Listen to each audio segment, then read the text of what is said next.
Before we throw the floor open for the open question and session, I would like to make an important announcement.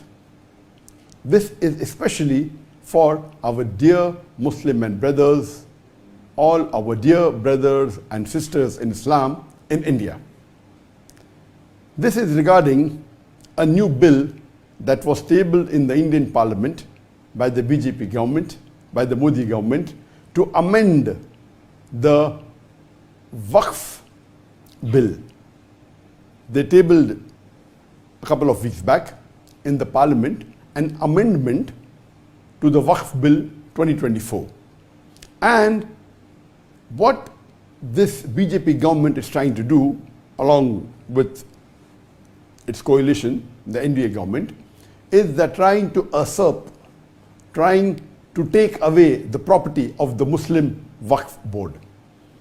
And many of you may not be aware that the Muslim Waqf Board is the third largest body which has the maximum land in the whole of India. The first two are government bodies, that is the defense, and the second is the Indian Railways. And the third is the Muslim Waqf Board, which has 9.4 lakh crore square feet of land.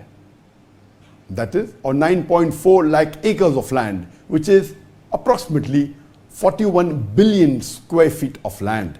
That is more than 3,800 square kilometer. It's the size of a small country. So the Muslim Waqf Board of India has the third largest bank. It is the body which has the third largest bank of land. And let me tell my non-Muslim brothers and sisters of India that this Waqf Board property is not a public property.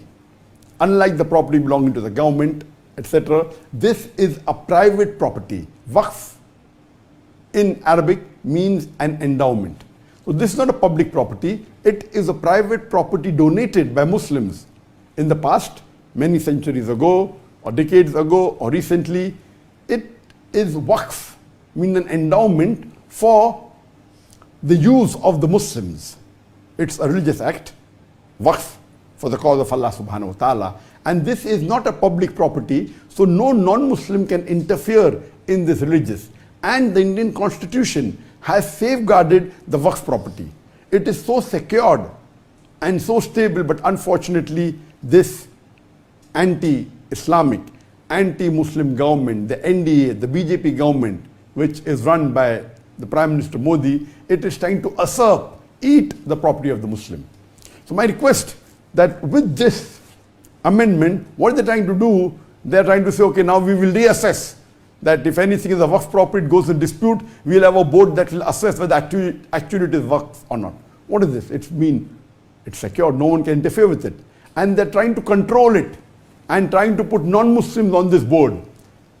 What we have to do is, when they table this in the Parliament, this time, unlike the last 10 years, unlike the last two elections, the BJP alone had won with a majority.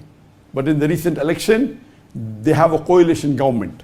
And the opposition is also quite strong. Previously, no opposition even had 5% of seats. So to be a leader of the opposition, you have to have minimum 5% seats of the Parliament.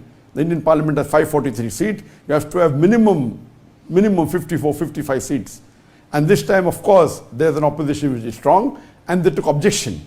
That is the reason it has been sent to the Joint Parliamentary Board. And the Joint Parliamentary Board has given a time limit till 13th of September. If any Muslim has objection, they can take objection. And if at least 5 million, the Indian population, according to the PEW report of 2022 census, there are 211 million Muslims in India. And that's approximately the statistics of the government also. 14.6% of the Muslim, of the population, 14.6% of the Indian population, they are Muslims. And even if 5 million Muslim, even 2.5% of the Muslim, if they send the objection and they reject this Waqf Board amendment bill, it will be stopped.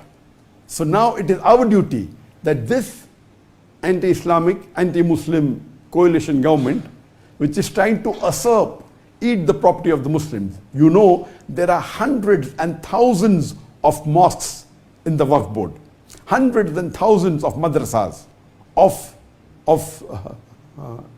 graveyards. The total bank is 9.4 lakh